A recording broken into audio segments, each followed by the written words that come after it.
Oke guys, sebelum kita mulai ada baiknya dibantu like video ini, dan bagi yang baru bergabung silahkan tekan dulu tombol subscribe dan aktifkan loncengnya.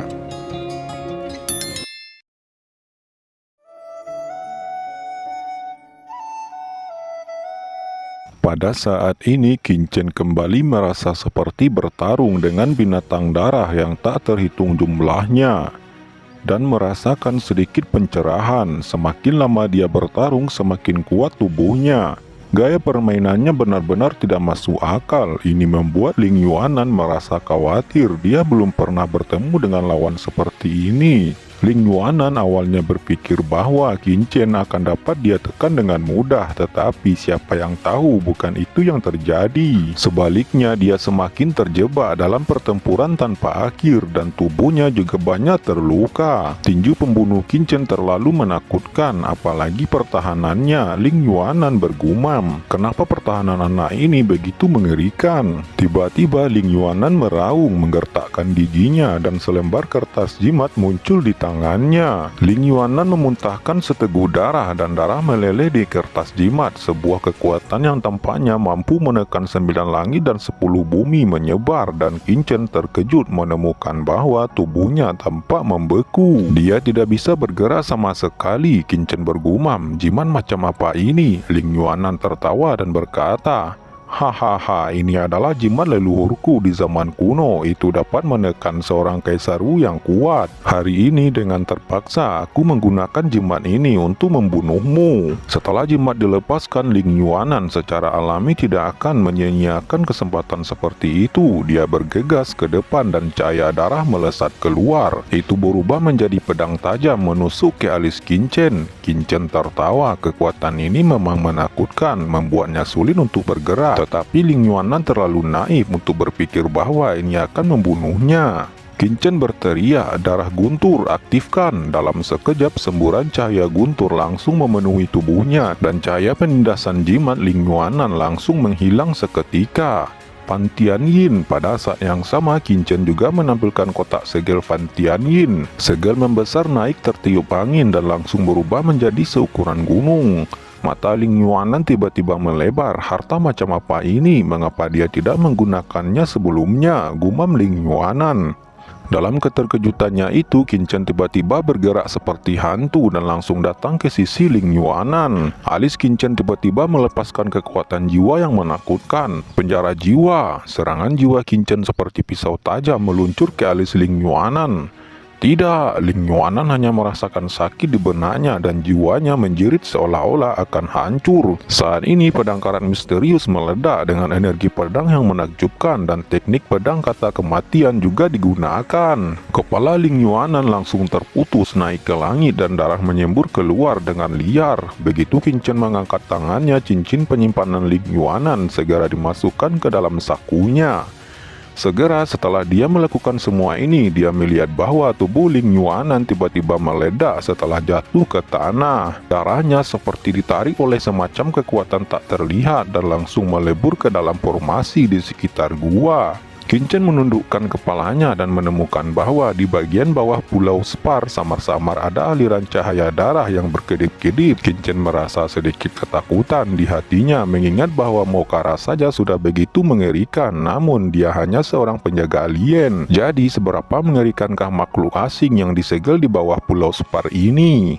Para pemimpin tim berkata, Qin Chen, serahkan beberapa buah itu pada kami, kalau tidak kita semua akan mati di sini. Si Tuzen, tolong suruh Qin Chen menyerahkan buah itu agar kami dapat menerobos Kaisar Wudi. Hanya dengan menerobos Kaisar Wudi, kita semua bisa keluar hidup-hidup, ucap sebagian besar orang-orang kuat di lapangan.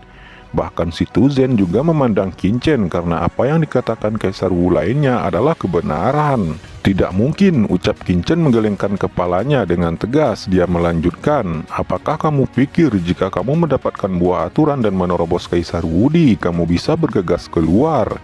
Itu terlalu naif. Ini sebenarnya adalah salah satu tujuan pihak lain, yaitu supaya kalian semua dapat menerobos.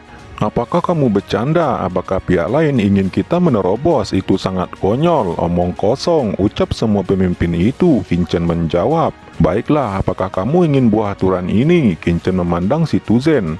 Tuan Situzen, ambillah. 2 buah aturan langsung jatuh ke tangan Situzen. Ini artinya ada 5 buah aturan yang telah diberikan Qingchen pada Situzen. Situzen terkejut. Qingchen mentransmisikan suara lagi. Cobalah yang terbaik untuk menerobos Kaisar Wudi. Setelah Anda berhasil, cepat bawa murid-murid dan Papillon bergegas pergi dari sini. Suara Qingchen terdengar di benak Situzen. Meskipun Situzen tidak tahu mengapa Qingchen melakukan ini, dia tetap memasukkan semua buah itu ke dalam mulutnya. Dia meraung, esensinya memancar, tubuhnya berubah. Wajah Kaisar Jinsen dan yang lainnya memerah ketika mereka melihat adegan ini dan berteriak pada Qingchen, "Di mana buah aturan yang lainnya? Serahkan itu." Qingchen menjawab, "Baiklah, aku mengeluarkannya, tapi kalian harus membayarnya dengan sesuatu." "Saya bersedia," teriak Yu Chaolun mengangkat tangannya dan sebuah manik berwarna darah langsung jatuh ke tangan Qingchen. Itu adalah harta karun dari Tanah Suci Darah yang dapat meningkatkan kekuatan bloodline seorang seniman bela diri. Kaisar Jinsen berkata, "Yu Chaolun, ini adalah manik darah. Bagaimana kamu bisa memberikannya kepada anak ini sesuka hati?"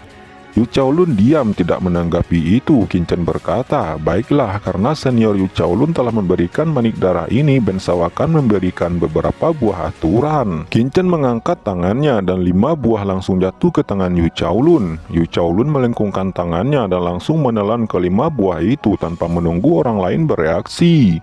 "Siapa lagi?" ucap Qingchen sambil melihat sekeliling. Kaisar Changwu melangkah maju dan berkata, "Saya tidak memiliki harta karun di tubuh saya, tetapi ada beberapa obat mujarab tingkat 9 dan batu asli bermutu tinggi di dalam cincin penyimpanan ini. Ini adalah simpananku sepanjang hidup dan semuanya kuserahkan padamu."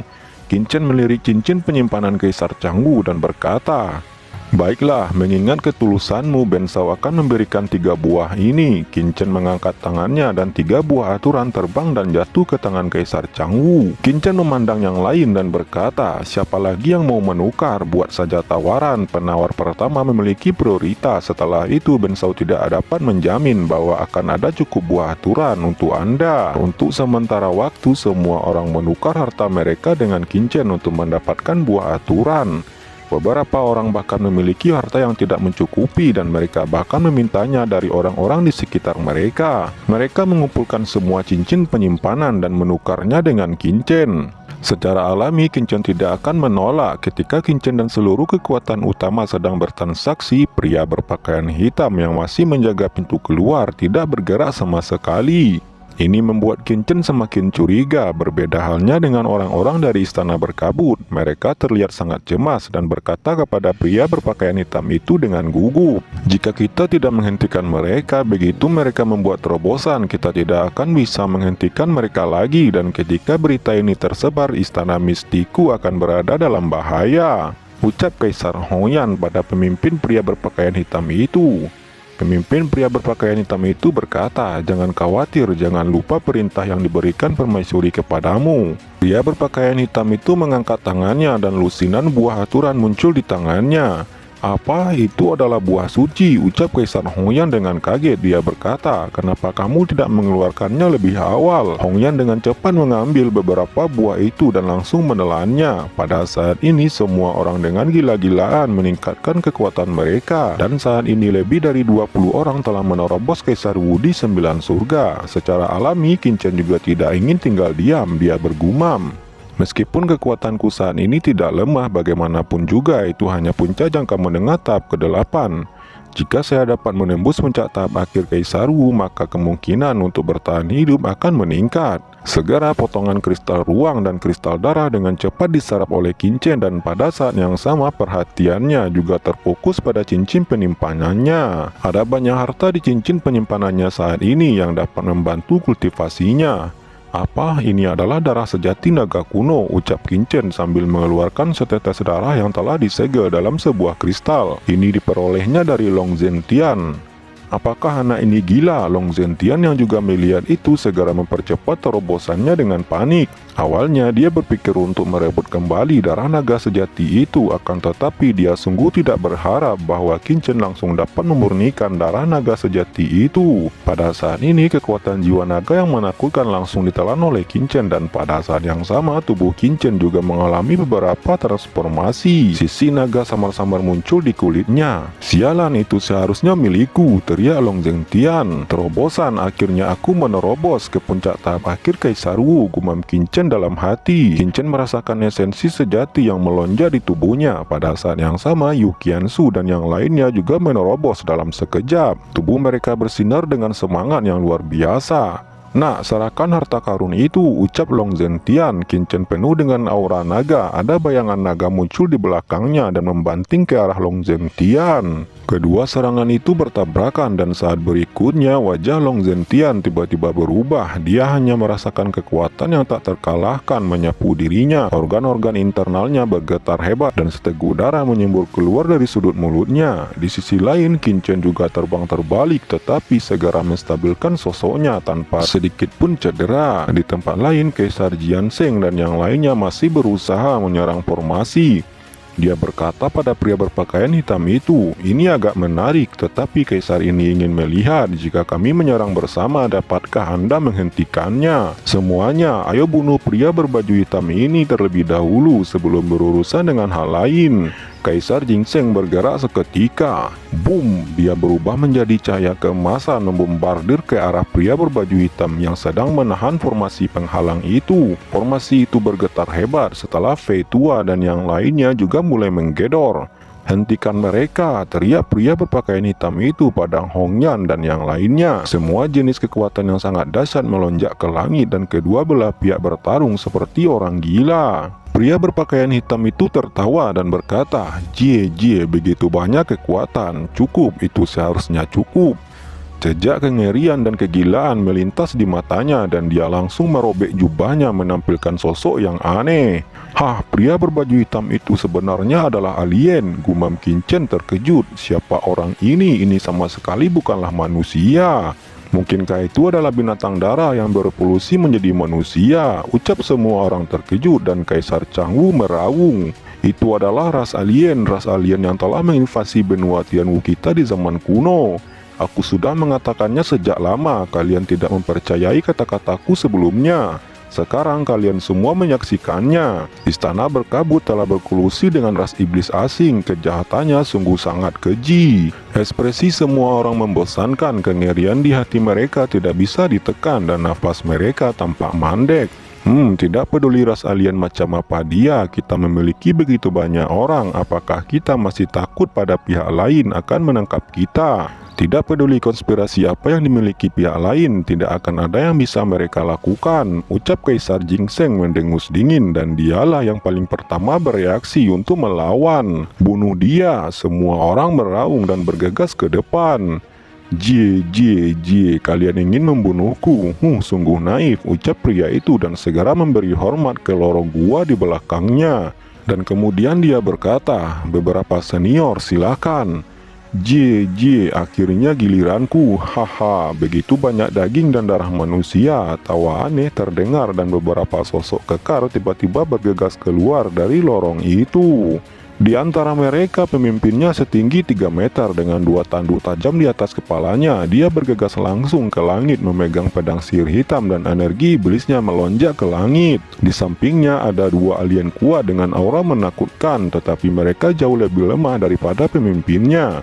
"Itu adalah monster alien kuno," gumam Qin Chen bisa melihatnya dengan sekilas bahwa aura pemimpin ini sangat mirip dengan Mokara. Sedangkan Mokara dan Skeleton Rider yang telah lama menunggu di luar lorong juga bergegas keluar seperti kilat dan muncul di medan perang.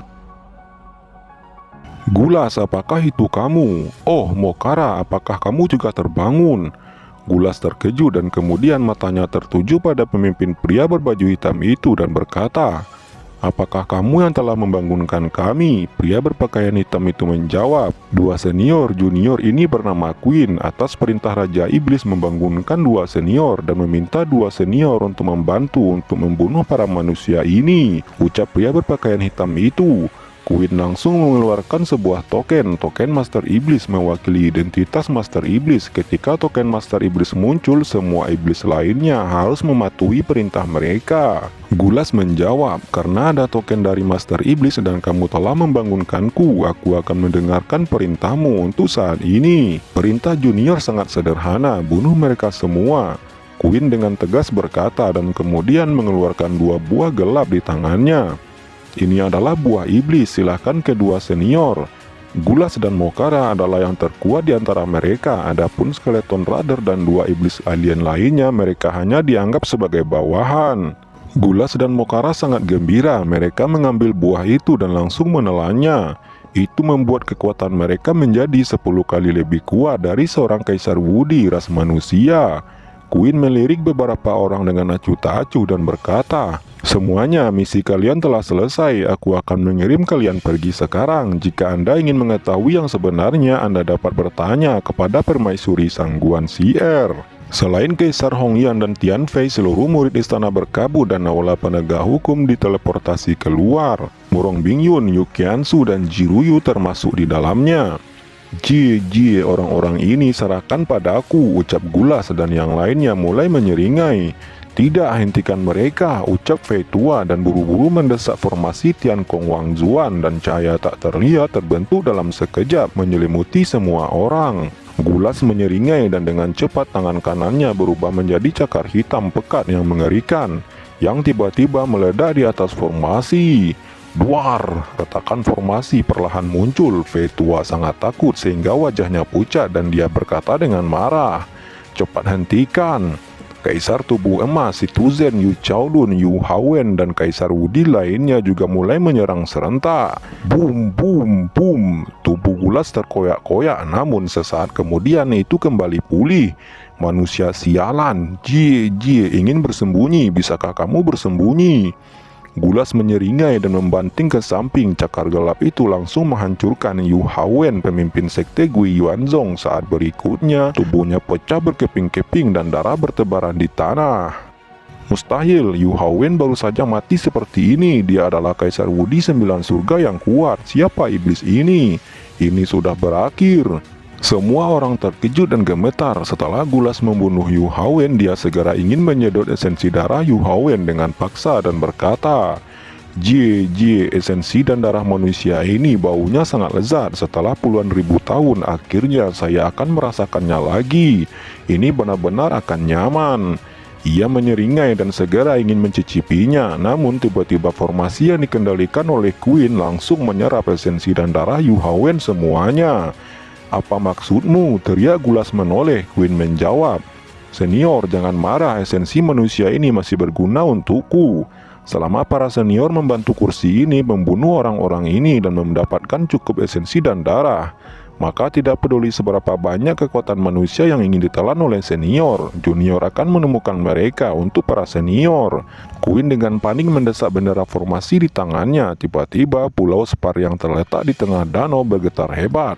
Retakan demi retakan dengan cepat muncul. Tampaknya ada semacam monster menakutkan di bawah pulau Spar itu. Ada sesuatu di bawah pulau Spar ini. Jadi tujuan dari iblis alien ini adalah untuk menyerap darah kita dan melepaskan monster di bawah pulau ini, ucap sekelompok orang dengan panik. "Queen, apa yang akan kamu lakukan?" teriak Gulas, juga melihat pulau Spar itu dengan kaget. Ingatannya agak kabur, tetapi ada perasaan bahwa segel ini tidak boleh dibuka. Queen menjawab, "Jangan khawatir, Lord Demon Lord memiliki keputusannya sendiri. Kamu hanya perlu mengikuti perintah Master Iblis dan tidak perlu banyak bertanya." Suara horor terdengar. Pada saat ini semua orang kuat dari pasukan utama menjadi gila, membakar esensi sejati mereka satu persatu, tidak lagi peduli dengan orang lain dan bergegas keluar dengan panik. Sebuah kertas jimat emas Kaisar Ginseng didesak secara ekstrim. Bukan hanya Kaisar Emas, semua orang mulai membakar esensi sejati mereka, bergerak dengan panik menuju pintu keluar. Bahkan Long Zentian tidak peduli lagi dengan Qin. "Hentikan mereka," teriak Queen pada bawahannya, dan kedua belah pihak bertabrakan lagi. Oke teman-teman, terima kasih sudah menonton. Jangan lupa like, komen, dan subscribe.